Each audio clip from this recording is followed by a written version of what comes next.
yang memelihara hatimu di dalam Kristus Yesus Tuhan kita. Amin. Shalom Bapak Ibu, saudara-saudara yang terkasih dalam Tuhan Yesus Kristus. Selamat Minggu Epifanias bagi kita, minggu kelima. Dan yang menjadi topik minggu bagi kita ialah dipanggil menjadi penjala manusia. Firman Tuhan yang menjadi khotbah bagi kita dari Injil Lukas pasal 5 ayat yang pertama sampai dengan ayat yang ke-11. Bapak Ibu, mari kita ikuti, saya akan bacakan untuk kita. Pada suatu kali Yesus berdiri di pantai Danau Genesaret. Sedang orang banyak mengerumuni dia hendak mendengarkan firman Allah. Ia melihat dua perahu di tepi pantai. Nelayan-nelayannya telah turun dan sedang membasuh jalannya. Ia naik ke dalam salah satu perahu itu, yaitu perahu Simon, dan menyuruh dia supaya menolakkan perahunya sedikit jauh dari pantai. Lalu ia duduk dan mengajar orang banyak dari atas perahu. Setelah selesai berbicara, ia berkata kepada Simon, "Bertolaklah ke tempat yang dalam dan tebarkanlah jalamu untuk menangkap ikan." Simon menjawab, "Guru, telah sepanjang malam kami bekerja keras dan kami tidak mendapat menangkap apa-apa. Tetapi karena engkau menyuruhnya, aku akan menebarkan jala juga." Dan setelah mereka melakukannya, mereka menangkap sejumlah besar ikan, sehingga jala mereka mulai koyak. Lalu mereka memberi isyarat kepada teman-temannya di perahu yang lain supaya mereka datang membantunya, dan mereka itu datang. Lalu mereka bersama-sama mengisi kedua perahu itu dengan ikan hingga hampir tenggelam.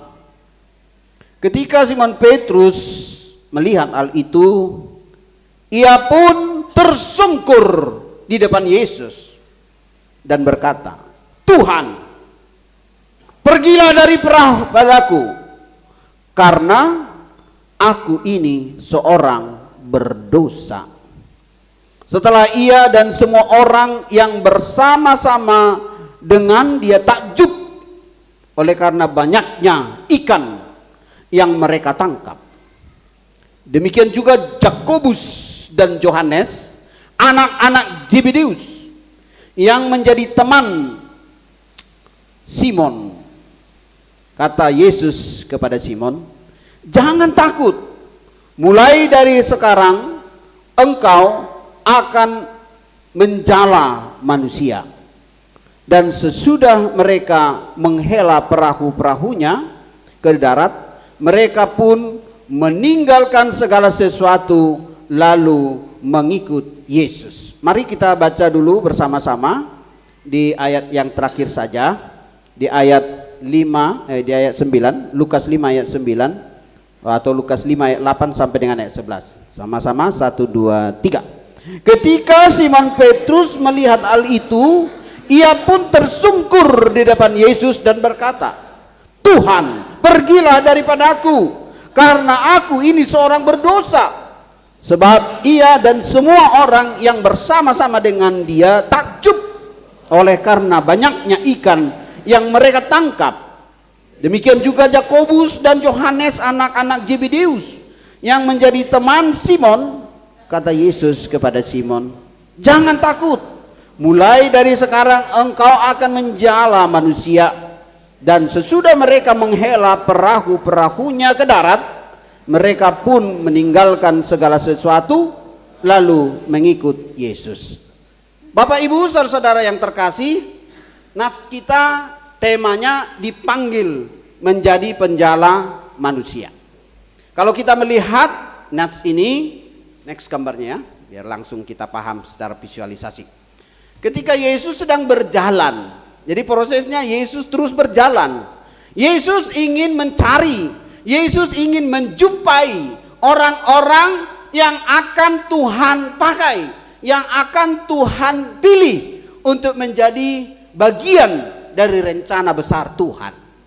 Lalu ketika Yesus berjalan di pantai Genesaret, ya itu Laut Tiberias. Jadi itu daerah itu cukup luas ya. Sampai hari ini banyak gelombang laut sering terjadi di sana. Nah, ada 2 perahu. Kenapa harus 2? Kenapa tidak 1? Nah, ini nanti akan penting untuk ayat selanjutnya. Ada 2 perahu yang sedang bekerja membersihkan jala-jala mereka. Biasanya kalau kita tahu angin laut dan angin darat ya. Angin laut itu mengantar para perahu dan nelayan ke laut, ke dalam. Angin darat mengantar mereka dari laut ke darat. Begitu prosesnya kalau kita menjadi nelayan. Ya, walaupun saya tidak nelayan, sedikit-sedikitnya kita tahu lah ya. Proses bagaimana mereka mencari ikan. Biasanya ikan itu akan muncul ke permukaan kalau gelap. Kalau terang, dia akan turun ke bawah. Gitu ya prosesnya ya. Nah, biasanya proses mencari makanan ikan begitu. Nah, ketika cahaya ada, mereka akan cari ke tempat cahaya itu ya. Nah, ketika Petrus, Simon, Yakobus, Andreas, ada di sini yang namanya seperti itu? Simon, Petrus, Yakobus, Andreas, Yohanes, Mikael. Nah, ada namanya yang dipanggil di sini? Nah, kalau nama-namanya ada di sini, siap-siap menerima panggilan ya. Nah, Yesus mencari yang namanya Simon. Ada Simon di sini ya. Lalu kemudian Yesus menjumpai dia. Dia sedang kerja. Jadi Bapak Ibu, dimanapun kita, apapun pekerjaan kita, Tuhan pasti akan mencari kita. Ya, mau kita di ladang, mau kita di sawah, mau kita di rumah, mau kita di pajak, bisnis atau apa segala macam ya, pemerintahan. Yesus yang mencari kita. Lalu kemudian kita merespon, kita datang pada Yesus. Lalu kemudian ketika Yesus memanggilnya atau Simon katanya, lalu Yesus minta sesuatu dari Simon. Bapak Ibu, kalau sekiranya Bapak Ibu sekarang lagi sakit, lalu Tuhan Yesus datang ya, datang gereja. Ah, Tuhan, aku lagi sakit. Nah, begitu ya. Alasan kita karena apa? Karena kita sakit. Lalu ketika kita sedang membutuhkan biaya hidup, Tuhan katakan keluar, cari kerja. Ah, Tuhan, aku nggak ada ongkos. Nah, semua bisa menjadi alasan ya. Di saat kita sedang menilai diri kita terbatas dan tidak mampu. Tapi ketika Tuhan yang datang, lalu Tuhan menjumpai Petrus. Dia pinjam perahu. Boleh pinjam perahumu? Bapak Ibu di sini ada yang datang jalan kaki? Boleh pinjam kakinya? Kata Yesus ya. Kalau ada yang roda 2, boleh pinjam roda 2-nya? Roda 4 ya. Ada yang bawa truk? Boleh pinjam truknya? Katanya ya. Nah, begitu kira-kira Yesus berbicara. Yesus mau mengajak kita dengan apa yang ada pada kita, bukan apa yang ada pada orang. Ada apa yang ada pada kita. Nah, lalu kemudian dengan kondisi tidak ada dapat hasil, Bapak Ibu. Kalau kita sebagai nelayan, kalau kita nggak dapat hasil, itu sama dengan rumah keluarga anak-anak kita nggak ada makanan, ya. Jadi begitu prosesnya. Jadi rantainya panjang. Mereka pasti sedang membersihkan jala dengan sedih. Karena apa? Kalau kita pernah ke danau atau ke laut, itu jala itu penuh dengan katakanlah benda-benda yang sampah-sampah ya.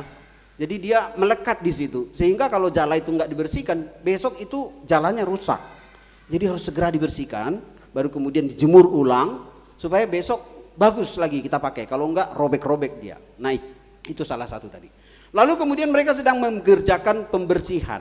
Ya, walaupun kita mungkin tidak ada hasil atau tidak apa, harus mandi ya. Ada orang, aduh aku nggak ada kerja, nggak usah mandi, itu salah ya. Kemarin ke khotbah remaja saya bilang, orang yang tidak mandi itu temannya iblis, ya, karena iblis tidak mau mandi, apalagi dibaptis. Nah, jadi ingat harus mandi. Songon na anggur doh khobah.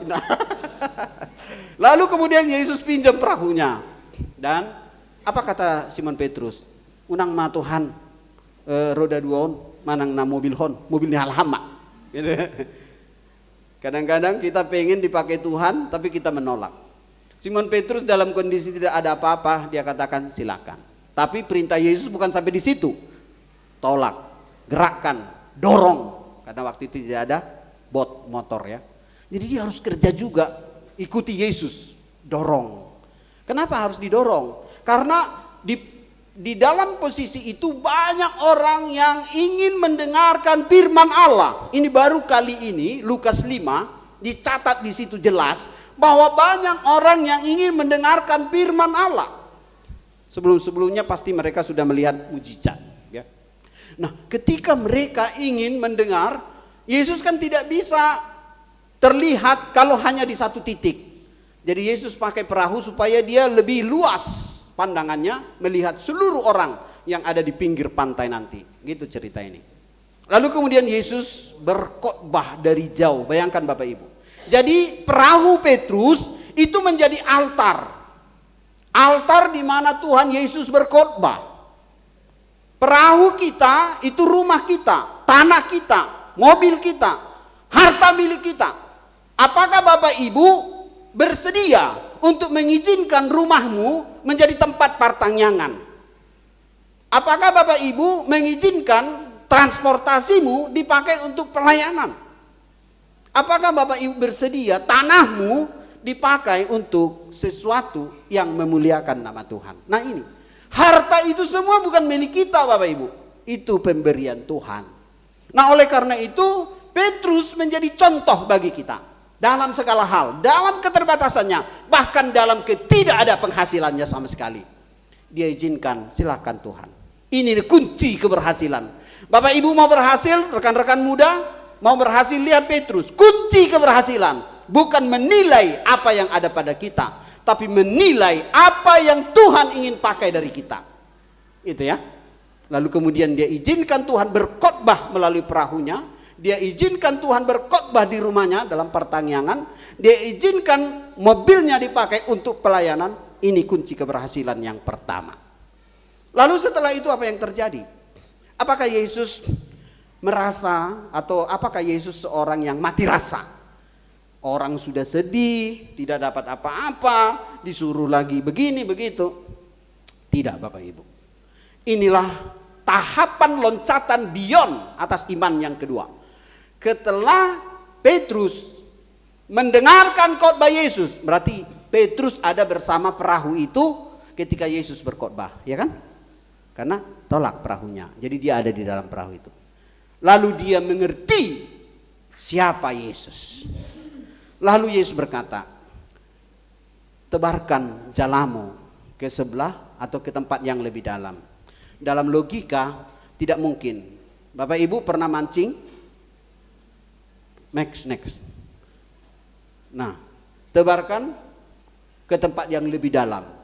Kira-kira kalau kita mancing, apakah kita cari tempat yang dalam sehingga kita mendapatkan banyak ikan? Tempat yang dalam itu pasti ikannya minim, sedikit ya. Nah, hidup ini seperti sebuah rangkaian. Dimana kalau kita ingin dipakai Tuhan, jangan melangkah biasa-biasa saja. Itu maksudnya. Harus melangkah lebih dari yang biasa. Next ya. Next. Nah, ini yang terjadi. Apa itu? Ketika Simon dan teman-temannya mau menebarkan jala ke hal yang Tuhan perintahkan, lalu yang terjadi adalah mereka mendapatkan banyak sekali ikan. Kalau Yohanes itu menghitung ratusan ikan. Jadi jala mereka biasanya mungkin hanya cukup puluhan ikan. Ini di mana Tuhan memerintahkan ikan yang tidak biasa harus datang. Jadi Bapak Ibu mengerti maksudnya di sini? Yesus yang memerintahkan ikan itu masuk ke jala Petrus. Bukan Petrus. Karena itu perintah Yesus. Bapak Ibu mau diberkati melimpah, diberkati semua usaha dan pekerjaannya, ingat, lakukan apa yang sesuai dengan imanmu pada Tuhan. Ketika dia sebar dengan perkataan Yesus, maka semua ikan yang diperintahkan oleh Yesus masuk ke jala itu. Dan semua ikan patuh. Ikan aja patuh, apalagi kita, ya. Lalu setelah masuk dalam jaring itu, mereka berusaha menariknya. Ternyata jalannya tidak sanggup, hampir mau sobek. Ratusan kata Yohanes. Yohanes ada di situ kan, di kapal. Dia hitung 1, 2, 3, 4, 5. Itu Yohanes teliti itu. Nah, jadi dia tahu ikan besar, ikan kecil banyak sekali. Lalu kemudian setelah masuk, rupanya kapal mereka udah mau penuh, jalannya masih belum bisa ditarik semua. Mereka hampir menyerah. Lalu Petrus di sini perlu sharing ya, berbagi berkat. Jangan kita anggap berkat yang kita terima ini semuanya untuk kita. Kalau dikasih sama kita 1 ekor B2, kira-kira kita anggap itu berkat kolesterol itu ya, samurat. Bagilah bagi, ada tetangga kok, ada parhalado ya, panggil. Jangan makan sendiri, besok-besok opname. Nah, ketika Petrus mencontohkan berbagi, itu namanya. Dipanggil teman-temannya, ayo ini lagi ada berkat, mari bagi, mari bagi. Lalu mereka juga datang, ternyata perahu mereka juga hampir penuh. Itu ya, hampir penuh. Bapak Ibu, kalau Tuhan sudah berbicara, tidak ada yang bisa membatasi. Itu maksudnya di sini ya. Pekerjaan Tuhan itu tidak bisa dihalau atau dihalangi oleh apapun. Dan next ini ya. Dan setelah mereka melakukannya, mereka menangkap sejumlah besar ikan sehingga jalan mereka hampir koyak ya. Lalu selanjutnya apa? Jangan kita menganggap Bapak Ibu, begitu kita mendapatkan berkat banyak terus stop sampai di situ, tidak. Tuhan ingin memakai kita dengan berkat itu. Yesus berkata kepada mereka, Simon, Yakobus, Yohanes, Andreas, mari, saat ini aku akan menjadikan engkau penjala manusia. Jadi bukan hanya penjala ikan. Nah, di sini prosesnya Petrus sudah mulai goyang. Karena apa? Dia tahu bahwa danau itu di tempat yang dalam tidak ada ikan. Dan ketika ikannya banyak sekali, lalu dia sadar, ini bukan hanya pemberita firman, ini bukan hanya nabi, ini adalah Tuhan. Baru kali itu Petrus berkata, Tuhan, tinggalkanlah saya, karena saya orang berdosa. Dia sadar bahwa dia tidak layak untuk menerima berkat yang luar biasa dari Tuhan. Itu kata Petrus, Tuhan, langsung dia ucapkan Tuhan. Karena apa? Dia mengerti setelah dia tahu bagaimana Allah di dalam Yesus Kristus melalui firman, melalui tindakannya membuat dia takjub. Seperti teman-teman yang lain. Kalau teman-teman yang tadi, Yohanes, Yakobus, dan Andreas itu takjub karena banyak ikan. Kalau Petrus, dia takjub karena Tuhan mau memanggil dia. Itu yang luar biasa. Dia orang berdosa, mungkin jarang gereja. Sekali-sekali aja, mungkin hari ini. Tapi dia dengar firman Tuhan. Dan dia sadar dia manusia berdosa. Lalu setelah itu dia katakan, Tuhan, tinggalkanlah aku manusia berdosa ini. Artinya Petrus tahu berdosa dan mau bertobat. Tapi untuk lebih besar dari situ, karena saya ini adalah nelayan, nggak bisa, nggak sanggup saya Tuhan. Bapak Ibu, kita kadang berhenti sampai di situ karena kita menilai diri kita dengan cara kita. Mari nilai dirimu dengan cara Tuhan. Tuhan bisa merubah apa saja. Yang tidak ada ikan bisa ada ikan. Bahkan yang sakit bisa disembuhkan. Yang tidak mampu bisa dikuatkan Tuhan. Nah, itu yang menjadi penting bagi kita sekarang. Lalu kemudian bukan hanya menjadi penjala ikan. Jadi kalau penjala ikan, kalau kemarin ada naposo, ada subjek, objek gitu ya. Ini ikan itu kan menjadi makanan. Ya. Sehingga kalau mereka dapat habis. Tapi sekarang mereka menjadi penjala manusia karena Tuhan ingin memakai mereka membawa orang lain datang pada Tuhan. Itu. Jadi dia sadar bahwa tanpa Tuhan dia tidak mampu berbuat apa-apa. Mari kita sadar akan hal itu. Tanpa Tuhan kita tidak dapat berbuat apa-apa. Next ya. Dipanggil menjadi penjala manusia. Yesus datang menjumpai kita. Kadang-kadang kita bilang, aku yang datang padamu. Aku datang ya Tuhan, gitu ya. Mungkin juga seperti lagu dari kor yang tadi juga ya. Kor dari kita yang sudah menyanyikan bagaimana kita datang pada Tuhan ya. Kalau kita dari meja, ku diberi kuasa ya dari Allah Maha Tinggi untuk mengerjakan pekerjaan yang mulia. Kau yang memberi kemenangan, ku bersorak-rai, bahkan merayakan, terpujilah engkau Raja segala raja. Oke, kalau kita diberi kuasa, bagaimana kalau kita belum mendapatkan kekuatan dari Tuhan? Masihkah kita mau memuji Tuhan? Naposo. Di dunia yang penuh celah, di dunia yang penuh celah hiduplah saleh dan benar. Jadilah kesaksi Kristus. Hiduplah seperti kitab yang terbuka, karena tiap orang akan merasakan panggilan itu. Inang dari Exaudi. Exaudi tadi mengatakan, di ngolukon pakai maaf Tuhan, si tindangi hatami. Udah meningkat ya. Tadi hanya merasakan menerima dunia yang penuh cemar, ini menjadi kesaksian ya. Jadi panggilan Tuhan kita menjadi saksi. Parar lagunya mana? Parar golukon gawasi ulahona me asa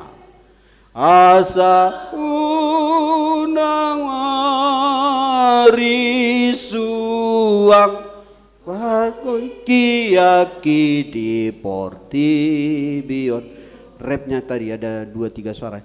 Ai gabeaha nama jambarhu holan nari kodi yahu sarihon hape godang do si guru honon Yesus tu dosa parholong rohai.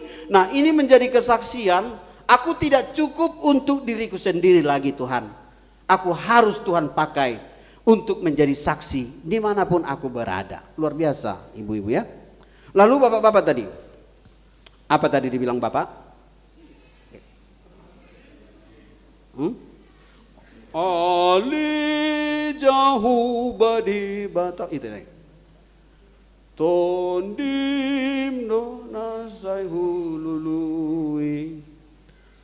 Tok tong hu halu ton ho ton di kuba mataku pe mau asdo tok tong di ho apa? Ini kesaksian. Goar mudohu pangasahon pasatoku madiriku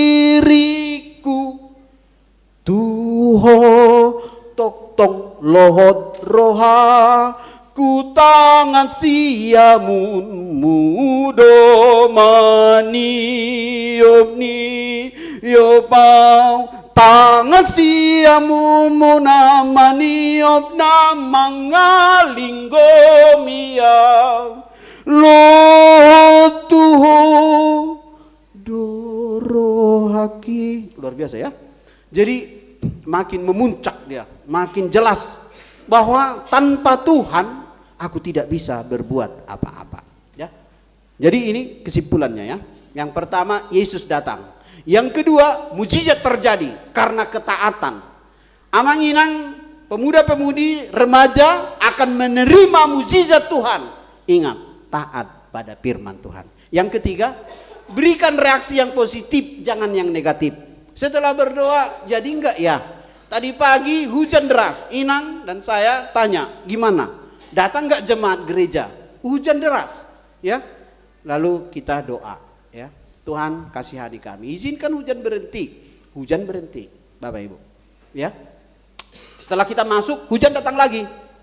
Tadi hujan deras lagi datang. Nanti setelah kita pulang mungkin akan datang lagi. Tapi lebih baik kita pulang dulu, ya, masuk jam 10 baru hujan datang. Gitu ya. Nah, itu kemauan kita. Kemauan Tuhan apa? Nah, ini ya. Jadi Amang-Inang ini masuk dalam proses pengujian sekarang. Coba kalau tadi kita lihat cuaca, hujan datang. Nggak usahlah gereja kudu Pak. Nantilah. Tunggu berhentilah hujan ini, katanya kan. Padahal nggak mandi-mandi, nggak ganti baju, hujan udah berhenti. Nah, jangan terlambat kita di situ. Oke? Nah, reaksi yang positif. Lihat Simon, ya. Simon, Petrus, Andreas, Yohanes, Yakobus, Mikael, gitu ya.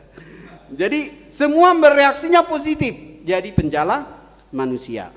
Yesus memanggil mereka semua dan berkata, mulai sekarang engkau akan menjadi penjala manusia. Ini tugas besar ya. Kita dipakai Tuhan menjadi mitranya. Lalu apa yang harus mereka lakukan? Dan sesudah mereka mendengar, menerima dan percaya, beresi dulu urusan rumah. Gitu ya. Jangan begitu ada pelayanan di gereja, tinggalkan rumah berantakan. Jangan ya. Anak-anak kasih makan dulu. Ya, beresin dulu rumah. Itu Simon Petrus, baru mereka ikut Tuhan. Jadi itu penuh dengan tanggung jawab. Nah, kalau nas ini sebenarnya berhubungan nanti dengan Yohanes 21. Di mana ketika Yesus telah tersalib, dikubur, lalu Yesus keluar dari kuburan, Yohanes, Simon dan yang lain kembali lagi menjala. Bukan lagi memberitakan kesaksian tentang Yesus. Lalu Yesus datang lagi ke pantai. Ya. Lalu dikatakan, "Hei." Jadi mereka nggak tahu siapa yang panggil karena belum dibuka matanya. Lagi ngapain? Ya kau masa tanya kami pastilah lagi cari ikan, kan gitu ya. Masa ada orang kita lagi mancing, ngapain kau? Kata, ya lagi mancing, kan gitu ya. Nah mereka lagi cari ikan. Tapi tanya, udah dapat belum? Belum, tidak ada satupun. Lalu Yesus berkata, coba tebarkan lagi jalamu ke tempat yang lebih dalam. Kata-kata itu mengiang kepada Simon Petrus. Itu kata Tuhan, itu Tuhan. Dan sejak itu dia kembali berkata, ternyata Tuhan selalu bersama kita. Jadi Amang-Inang, jika kita sudah dipilih Tuhan, Tuhan tidak akan pernah meninggalkan kita dimanapun kita berada. Ya, next ya. Nah, apa yang menjadi tugas kita? Mari, semua yang ada pada kita bawa, kita doakan, kita persembahkan kepada Tuhan. Waktu kita baru merantau ke sini, kita nggak punya tanah, kita masih kontrak-kontrak, ya, kita nggak punya kendaraan. Lalu kemudian kita berdoa, Tuhan memberkati. Dulu nggak ada gereja di tempat ini, kita berdoa, lalu Tuhan jadikan tempat ini menjadi gereja. Artinya apa? Itu semua Tuhan jadikan untuk kita semakin beriman dan percaya akan kuasanya.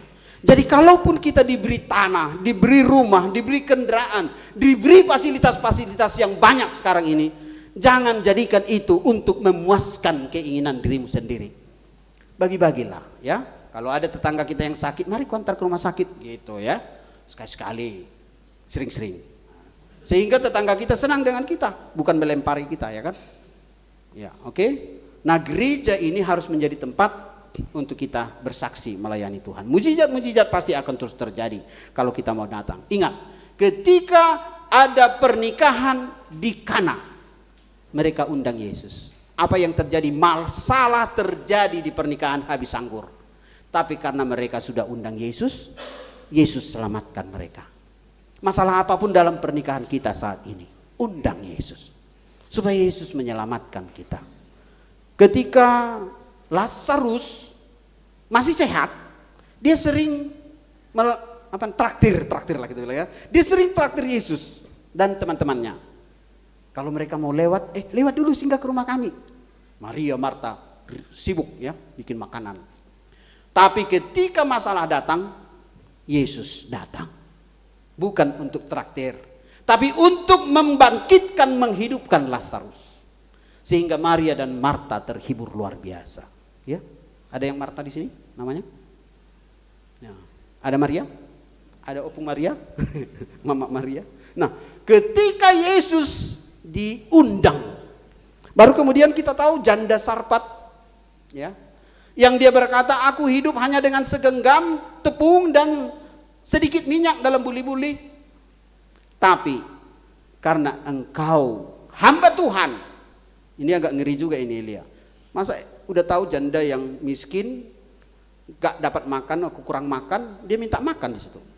Ya tempat lain dong, jangan sini kan gitu ya. Tapi itu perintah Tuhan supaya terlihat mujizat di situ. Dan iman dari seorang perempuan janda Sarfat itu yang membuat dia hidup sampai musim kemudian datang.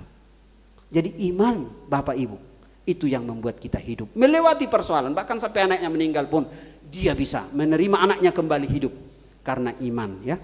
Sekarang apa yang sudah Bapak Ibu berikan pada Yesus? Mari kita tanya diri kita, evaluasi diri kita. Next, tinggal terakhir. Nah inilah, Mang Inang lihat yang di bawah itu, ada yang pegang ikan? Siapa itu? Hah? Ya, kebetulan kami bersama remaja ada kebaktian Padang ya. Di situ ada kolam ikan. Nah, saya coba mainkan pancing. Ternyata ikannya datang dan menggigit pancing itu. Kami tidak hanya ambil 1-2 ikan, bahkan mungkin sampai 10 ikan ya. Anak-anak remaja waktu itu kita kasih makan ikan. Walaupun bayarannya ayam. Jadi mereka kan bayarnya ayam, tapi kita kasih ikan langsung dari pancingan gitu ya. Jadi lumayan mantap juga Amang ini ya, dapat pancingan ikan. Nah yang mau dikatakan di situ, Allah akan terus bekerja bagi siapapun, walaupun kita tidak mahir dalam memancing, dalam bekerja, dalam melakukan banyak usaha dan bisnis. Saya dapat info, masalah benar nanti dicek ya. Situasi kita sekarang sedang pemangkasan ya. Semua biaya-biaya dari pihak pemerintah presiden kita sedang dikurangi, diturunkan. Jadi kalau ada Bapak Ibu di sini yang kerja di pemerintahan harus kuat ya. Jangan langsung aduh kenapa ini. Bahkan bantuan-bantuan yang seharusnya harus disalurkan sekarang di stop sementara. Itu proses wait and see oleh pemerintah kita. Tunggu dulu. Karena proses ini hati-hati. Jangan main-main gitu. Walaupun bantuan makan gratis terus disalurkan. Ada yang dapat apa di sini? Orderan tentang makan gratis? Atau menjadi orang makan gratis? Nah, kemudian apa yang mereka lakukan? Mereka terus bersandar, khususnya orang percaya. Mereka terus bersandar pada Tuhan. Lewat 2026 nanti ya. Jadi kita harus kuat ini. 2025-2026. Kurangi pemborosan ya. Banyak menabung ya. Kemudian usahakanlah apa yang secukupnya, jangan berlebih-lebih.